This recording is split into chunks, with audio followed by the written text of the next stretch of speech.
So yes, very good morning class. Today we're going to start Unit 5 and the title is A Day in 2889 of an American Journalist, written by Julius Verne.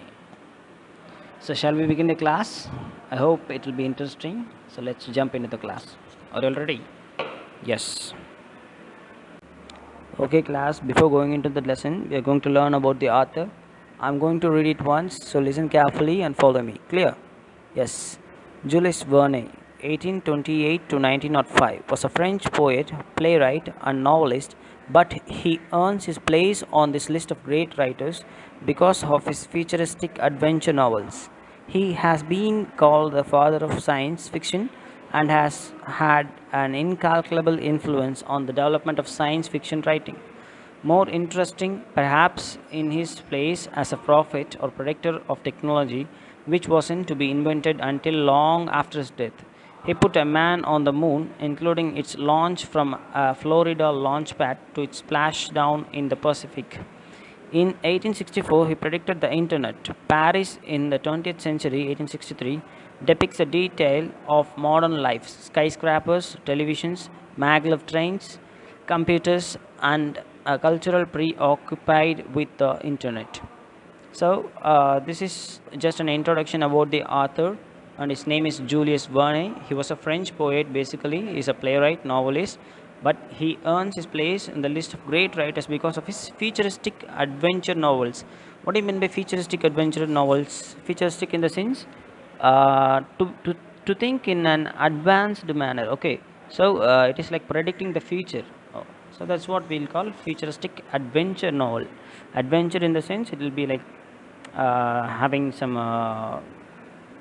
kind of fun and taking risk, so like that novels, so like that stories he'll be writing. Okay, and he has been called the father of science fiction.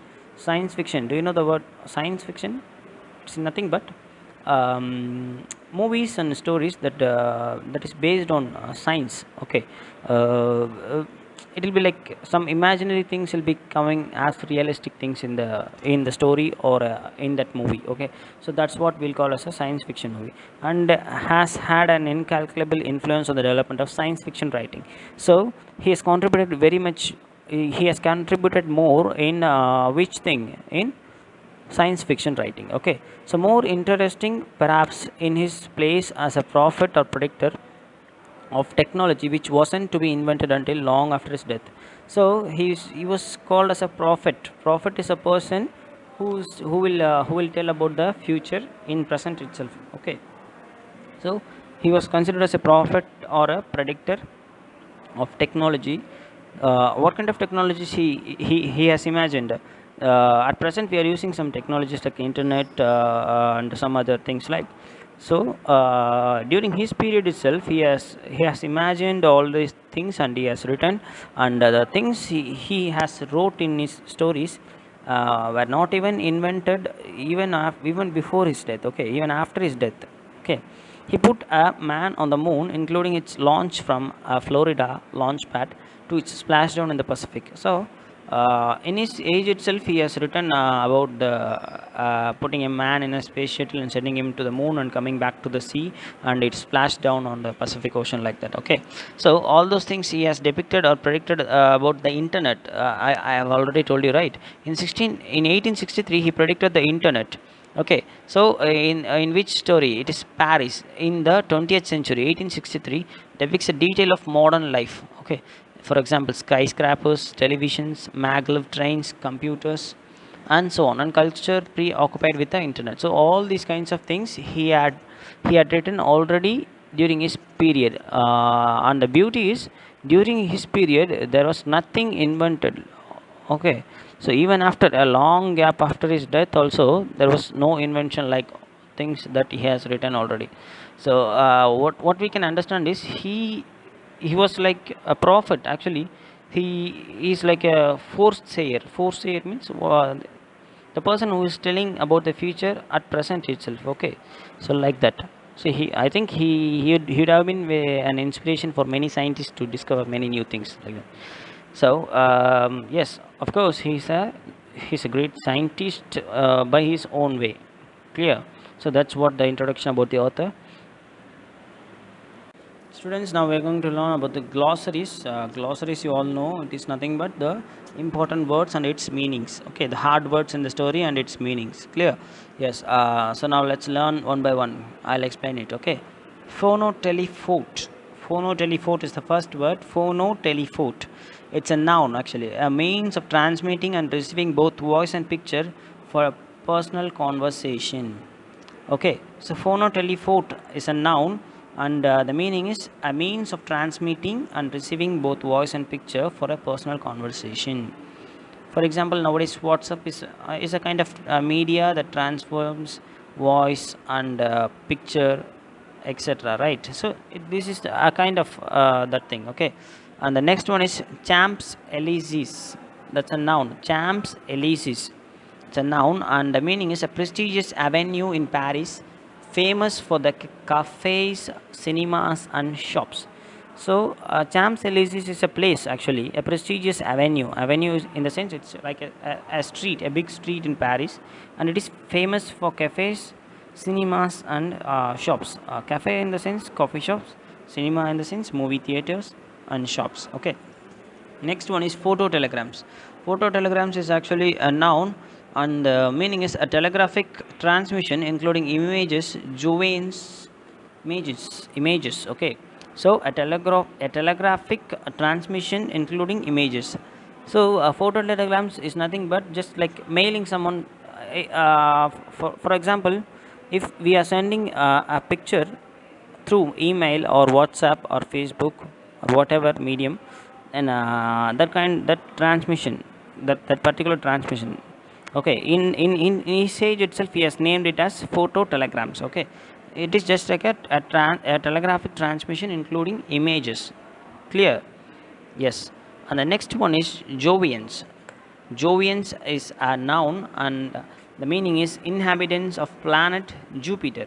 Okay, so I think it is his imagination that people are living in the planet Jupiter.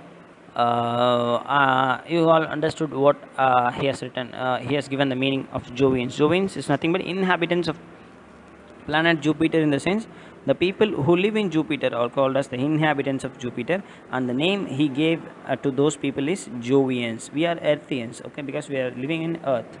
All right. Yes. The next one is inhabitants. Inhabitants is just a noun. Actually, we have seen already in the previous word, and the meaning is a person or animal that lives in or occupies a place. Okay, so that's what we'll call it as inhabitants. The next one is Centropolis. Centropolis, in this story, the new name of New York in 2889. Clear? So Centropolis is nothing but, in this story, it is a name given to the police of New York. Okay, the new name of New York. It is not the story of the name of police. It is just the new name of New York in 2889. Clear?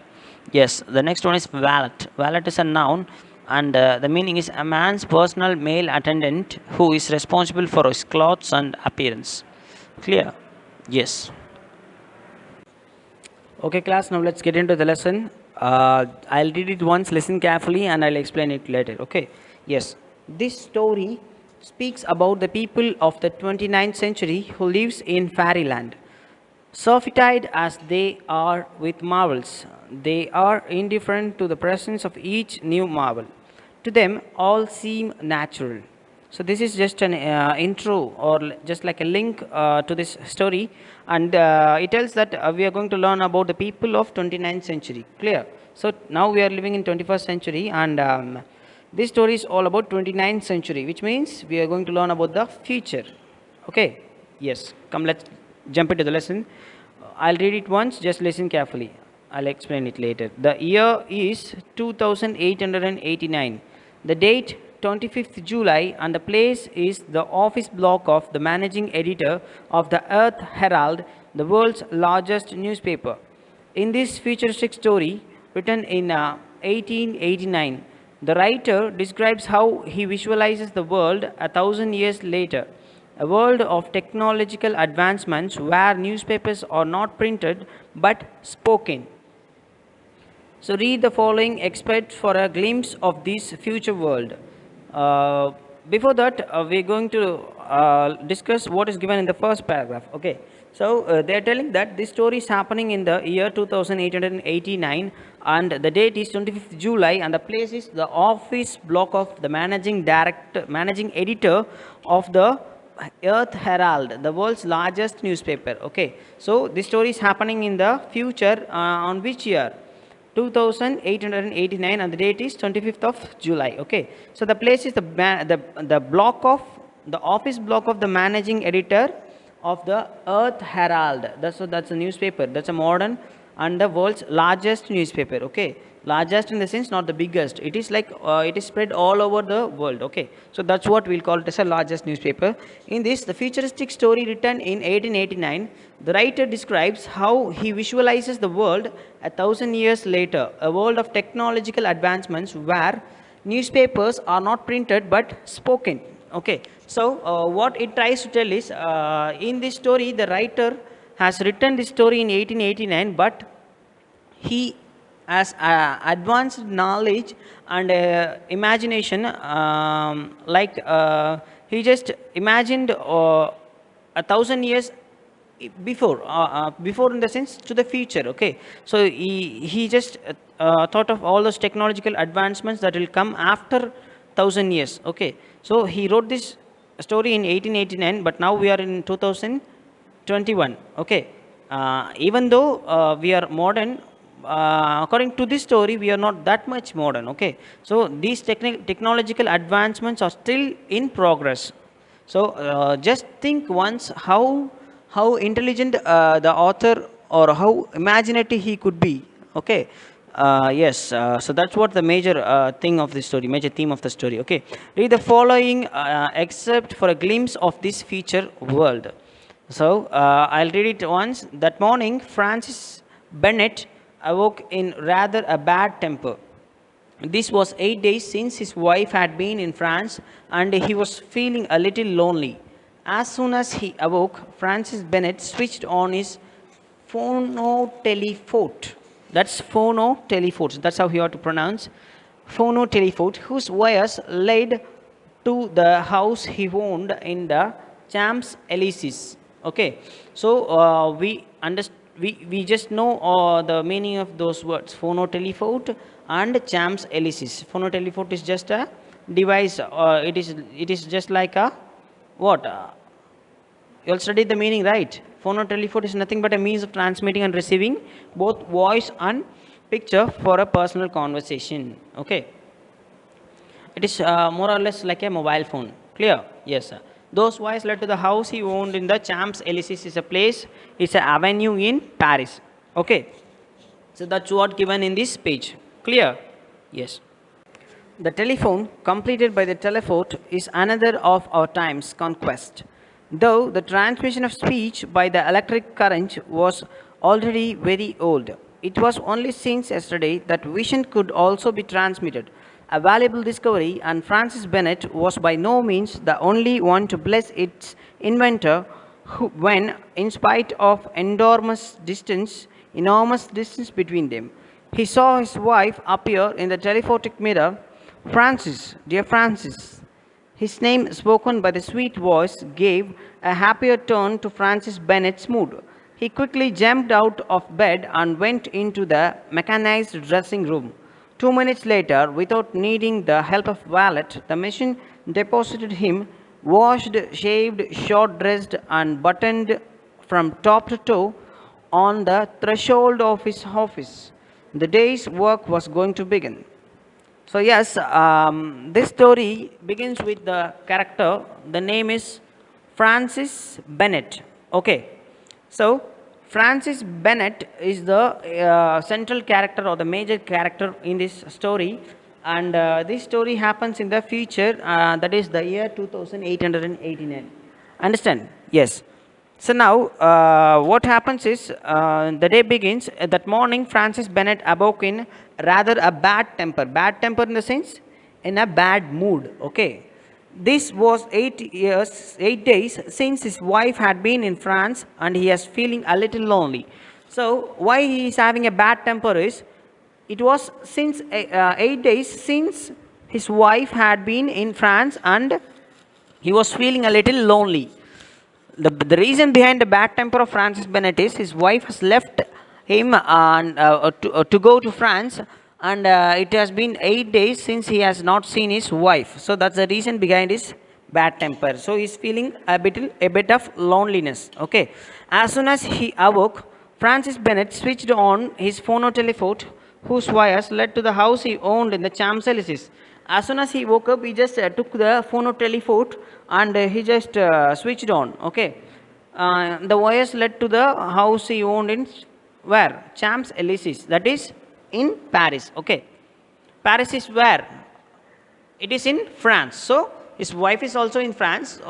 So by that means, what we are going to understand is he's immediately after rising up from the bed, he's just calling his wife through the telephone. Clear? Yes, phone or telephone. So the telephone completed by the telephone is that the telephone completed by the telephone is another of our time's conquest. Okay. Though the transmission of speech by the electric current was already very old, it was only since yesterday that vision could also be transmitted. Okay. So here what trying to say is the transmission of only voice through electric current is very old, and now what we can do, we can also share our vision in the sense what we see through our eyes. So instead of using a camera, we can use our own vision, and we can share that, or we can show that vision to the other person to whom we are calling. Okay. So that's what it is just an overview about the technology. Okay. A valuable discovery, and Francis Bennett was by no means the only one to bless its inventor when, in spite of enormous distance between them, he saw his wife appear in the telephotic mirror. Francis, dear Francis. So his name was spoken by the sweet voice, gave a happier tone to Francis Bennett's mood. So after hearing his voice, the sweet voice from his wife calling Francis, dear Francis, his mood becomes happier. Okay. His happier turns to that voice gave a happier turn to Francis Bennett. Okay. He quickly jumped out of the bed and went into the mechanized dressing room. So the dressing room was mechanized, fully automatic. Okay. 2 minutes later, without needing the help of a valet in the sense, the person who helps to dress. Okay. The machine deposited him, washed, shaved, short dressed, and buttoned from top to toe. On the threshold of his office, the day's work was going to begin. So instead of he himself getting ready, he has made a setup, an automatic setup that just deposits him, washed him, shaved him, short dressed, and buttoned him from top to toe. So just imagine how it could be. We have all seen all those scenes in some Hollywood movies, right? It will be so those kind of movies are called science fiction movies because those are not realistic, but it is like the advancement of technology. Okay, so that's what it said in this complete page. Clear? Yes. Francis Bennett went on into the reporter's room. His 1,500 reporters, placed before an equal number of telephones, were passing on to the subscribers the news which had come in during the night from the four quarters of the earth. In addition to his telephone, each reporter has in front of him a series of commutators which allow him to get into communication with this or that telephonic lines. Thus, the subscribers have not only the story but the sight of these events. Francis Bennett questioned one of the 10 astronomic reporters, a service which was growing because of the recent discoveries in the stellar world. Well, Cash, what have you got? Photo telegrams from Mercury, Venus, and Mars, sir. So now in this scene happens in the office. Okay. So Francis Bennett went into the reporter's room. Okay. So in front of him, how many reporters were there? 1,500 reporters. That means 1,500. Okay. So each were passing the news to the subscribers which had come during the night from four quarters of the earth. Four quarters in the sense four parts of the earth. Okay. In addition to his telephone, each reporter has in front of him a series of commutators. Commutators is just like transmitters, okay? Transmitters, which allows him to get into the communication with this or that telephonic lines.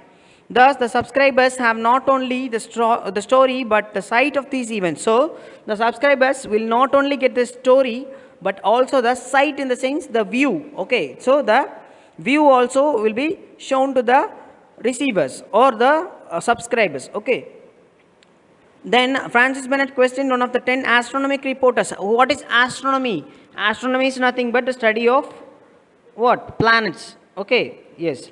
Astronomic reporters, a service which was growing because of the recent discoveries in the stellar world. Okay. So, well, Cash, what have you got? So, that's a question asked by Francis Bennett. And what is the answer? Photo telegrams from Mercury, Venus, and Mars, sir. Okay. So, that's what said, that's what happened in this particular page. Clear? Yes. Interesting. And Jupiter? Nothing so far. We haven't been able to understand the signals the Jovians make. Perhaps ours haven't reached them. Aren't you getting some results from the moon at any rate? Not yet, Mr. Burnett. Well, this time you can't blame optical science. The moon is 600 times nearer the Mars, and yet our correspondence service is in regular operation with Mars. It can't be telescopes we need. No, it's the inhabitants, Corley replied. You dare tell me that the moon is uninhabited? On the face it turns towards us. At any rate, Mr. Bennett, who knows whether on the other side? Well, there's a very simple method of finding out, and that is to turn the moon around.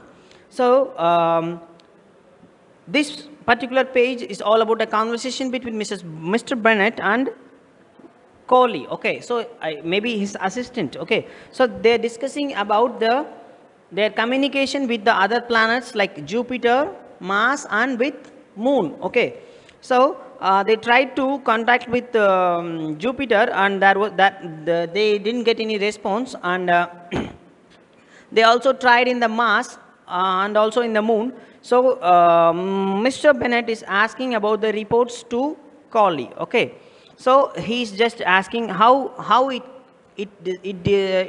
can't get any information from these planets, and also like that they are like conversating with each other.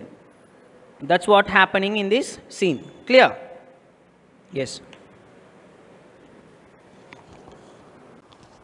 And that very day, the scientists of Bennett's factory started working out some mechanical means of turning a satellite right around. On the whole, Francis Bennett had reasons to be satisfied.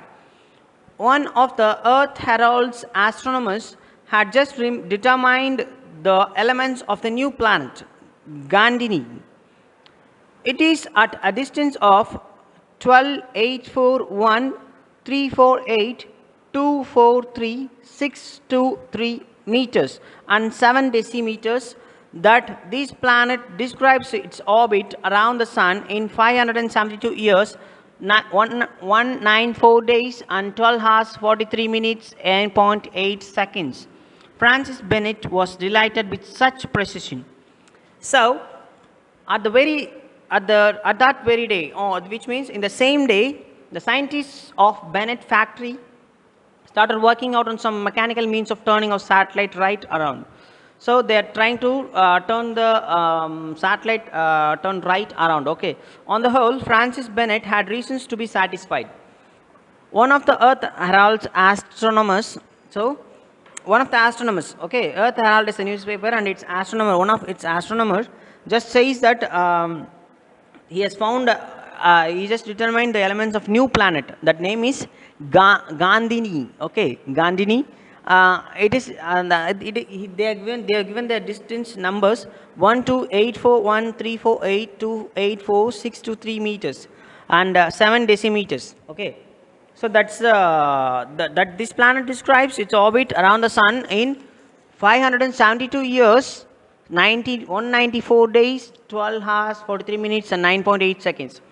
So on hearing this news, Francis Bennett was delighted with such precision. Okay, so that's what happened in this scene. Clear? Yes. Good, he exclaimed. Hurry up and tell the reportage service about it. You know what a passion the public has for the astronomical questions.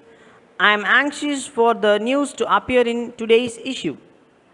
The next room, a broad gallery about a quarter of a mile long, was devoted to publicity, and it well may be imagined what the publicity of such a journal as the Earth Herald had to be.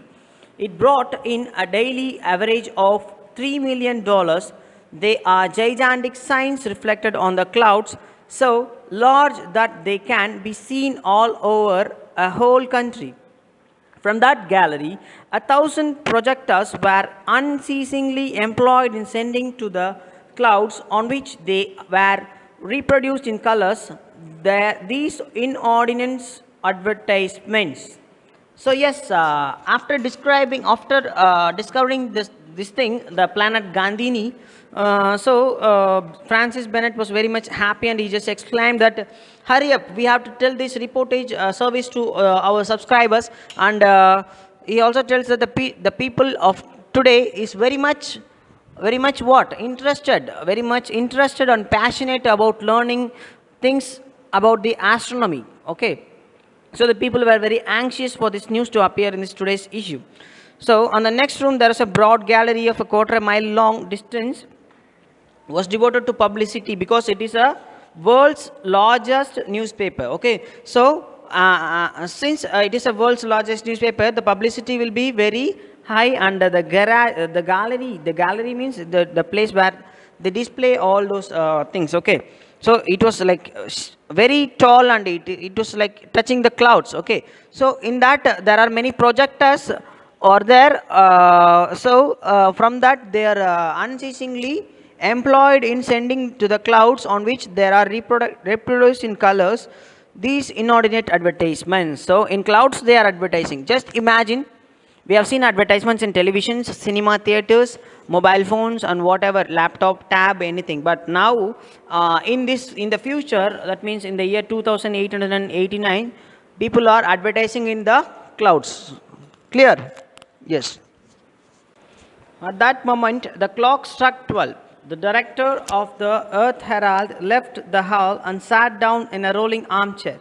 In a few minutes, he reached his dining room half a mile away at the far end of the office. The table was laid on. He took his place at it. Within reach of his hand was placed a series of taps, and before him was the curved surface of a phonotelephone on which appeared the dining room of his home in Paris. Mr. and Mrs. Bennett had arranged to have lunch at the same time. Nothing could be more pleasant than to be face to face in spite of the distance, to see one another and talk by means of phonotelephonic apparatus. So, what is happening in the scene is, at the moment of the clock struck 12 in the afternoon, okay, so the director of Earth Herald left the hall and sat down in a rolling armchair. So in a few minutes, he just reached a room half a mile away at the far end of the office, and in that place the table was laid and he took his place. Within reach of his hand was placed a series of taps, and before him was the curved surface of a phonotelephonic on which appeared the dining room, which is in which place? Paris. Okay, so in that place, who is there? Mr. and Mrs. Bennett had arranged to have lunch at the same time. Nothing could be pleasant than to face in spite of distance, to see one another and talk by means of a phonotelephonic apparatus. So that's what happening in this scene. So they are arranging lunch together, though they were in a different place, distance separating them from one place to the other. They're using technology. They're sitting just face to face, and they're going to have their lunch face to face by means of which app? The phonotelephonic apparatus. So that's what said in this paragraph. Clear? Yes. Like everybody else in his circumstance nowadays, Francis Bennett, having abandoned domestic cooking, is one of the subscribers to the Society for Supplying Food to the Home. which distributes dishes of 1,000 types through a network of pneumatic tubes. This system is expensive, no doubt, but the cooking is better. So, not without some regret, Francis Bennett was launching in solitude. He was finishing his coffee when Mrs. Bennett, having got back home, appeared in the telephone screen. When he had finished his lunch, he went across to the window where his aero car was waiting. Where are we going, sir? Asked the aero coachman. Let's see, I have got time. Francis Bennett replied. Take me to the accumulator works at Niagara. So, this is the next paragraph. Like everybody else in easy circumstances nowadays, Francis Bennett, having abandoned domestic cooking, is one of the subscribers to the Society of Supplying Foods to the Home, which distributes dishes of 1,000 types through a network of pneumatic tubes. Okay, so dishes of 1,000 types through a network of pneumatic tubes. This system is expensive, no doubt, but the cooking is better. Okay, so not without some regret, Francis Bennett was launching in solitude. He was finishing his coffee. By that time, Mrs. Bennett, having got back home, appeared in the telephone screen. So, when he had finished his lunch, he went across to the window where his aero car was waiting. So, aero car in the sense the car that will be flying like a plane. Okay, so that's what mentioned here as aero car. Okay, so where are we going, sir? Asked the aero coachman. Let's see, I have got time, Francis Bennett replied. Okay, take me to the accumulator works at Niagara, he said. Okay, so where they're going? They're going to Niagara. Niagara is a place. And what is the famous thing in Niagara? Yes, Niagara Falls. Clear? Yes. The aero car shot across space at a speed of about 400 miles an hour. Below him were spread out to the towns with their moving pavements, which carry the wayfarers along the streets, and the countryside covered as though by an immense spider's web by the network of electric wires. Within half an hour, Francis Bennett had reached his work at Niagara, where, after using the force of the cataracts to produce energy, he sold or hired it out to the consumers. Then he returned by way of Philadelphia. Okay, so that's what you have to pronounce it. Philadelphia, Boston, and New York to Centropolis. Centropolis, that's a name given, that's a new name given to New York in the year 2889. Okay, so when his aero car put him down about 5 o'clock. Okay, so they are explaining about the way the aero car is flying. Okay, so the aero car shot across the space and at a speed of about 400 miles an hour. Just imagine 400 miles an hour. Below him was spread out the town with their moving pavements, which carry the wayfarers along the streets, and the countryside covered as though by an immense spider's web. So, by spider webs, what they are telling? The wires. Okay. So, the network of electric car wires. Within half an hour time, Francis Bennett reached Niagara. Just imagine, from the headquarters of New York, they are going to Niagara in just half an hour time at a speed of 400 miles per hour. Just imagine. That's technology. They are crossing Philadelphia, Boston, and New York to Centropolis. Okay, where is the aero car put him down about 5 o'clock. Okay, clear? Yes. The waiting room of the Earth Herald was crowded. A careful lookout was being kept for Francis Bennett to return for the daily audience he gave to his petitioners. Among the different proposals, he had to make a choice: reject the bad ones, look into the doubtful ones, and welcome the good ones. He soon got rid of those who had only useless or impracticable schemes. A few of others revised a better welcome, and foremost among them was a young man whose broad brow indicated a high degree of intelligence. Sir, he began, though the number of elements used to estimate at 75, it has now been reduced to 3, as no doubt you are aware perfectly Francis Bennett replied. So now he's returning from his travel to which place? Earth Herald, the newspaper's office, okay, the headquarters. So a careful lookout was being kept for Francis Bennett to return for the daily audience he gave to his petitioners. So he just came back to his office to see the petitioners or the visitors, daily visitors. Okay. So among their different proposals, they'll choose the best one and reject the bad one and the average one. Okay. He soon get rid of all those useless or impracticable schemes. If a few of others received a better welcome, and foremost among them was a young man whose broad brow indicated a high degree of intelligence. Okay. So that one particular guy, he just said, sir, he began, and though the number of elements used to be estimated at 75, it has now been reduced to 3, as no doubt you are aware, perfectly said Francis Bennett. Okay, so that's what happened in this scene. That is like a press meet kind of thing is happening there. Clear? Yes. Well, sir, I'm on the point of reducing the 3 to 1. If I don't run out of money, I'll have succeeded in 3 weeks. And then, sir, I shall really have discovered the absolute. And the result of that discovery, it will be to make the creation of all forms of matter, stone, water, metal, fibrin, etc. Are you saying you are going to able to construct a human being? Complete. The only thing missing will be the soul. So the person who came there to meet Francis Bennett just gives an idea that he's just discovering a thing, just like he is going to discover some elements, and from that we can create many things. It will be like it will be to make the creations of all forms of matter easy. Okay, stone, water, metal, fibrin, like that. Okay.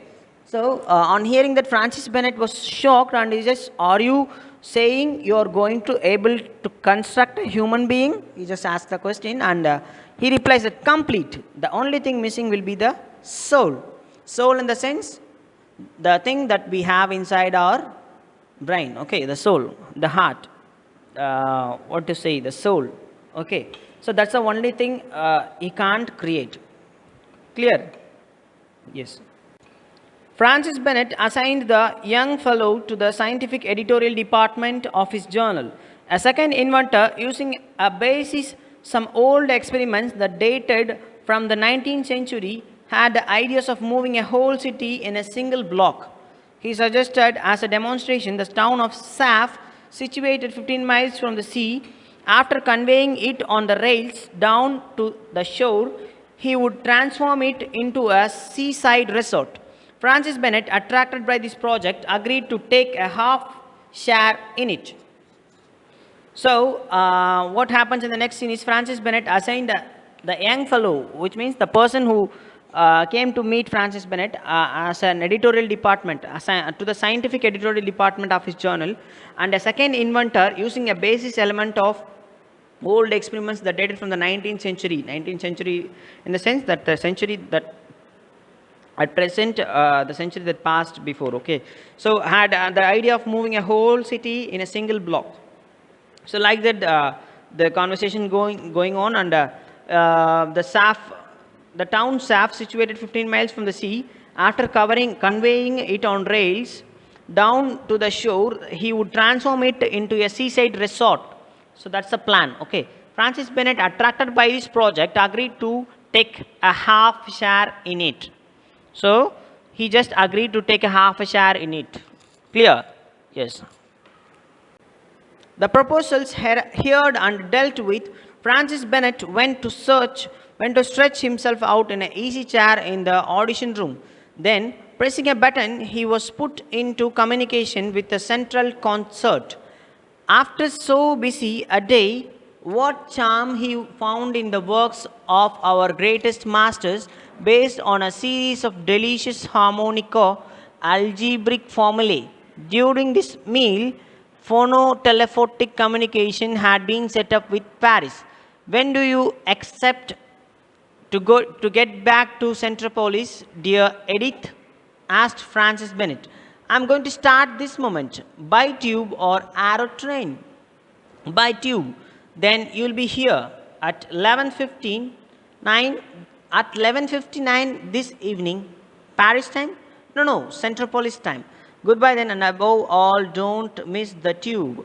So, here the after hearing the proposal, he just goes to stretches himself out in an easy chair in the audition room. Then pressing a button, he was put into a communication with the central concert. After a busy day, what a charm he found in the works of greatest masters based on a series of delicious harmonica algebraic formulae. During his meal, four-note telephotic communication had been set up with Paris. When do you accept to get Centropolis, dear Edith? He is asking. Francis is asking, and I'm going to start this moment, says Edith. By tube or arrow train? Francis Bennett asking, and by tube, then you'll be here. Francis asks, at 11:59 in this evening.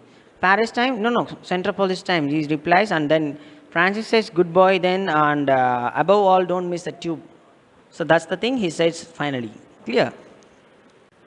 These submarine tubes by which one travels from Paris in 295 minutes are certainly much preferable to the arrow trains which only manages 600 miles an hour. Francis Bennett, very tired after so very full a day, decided to take a bath before going to bed.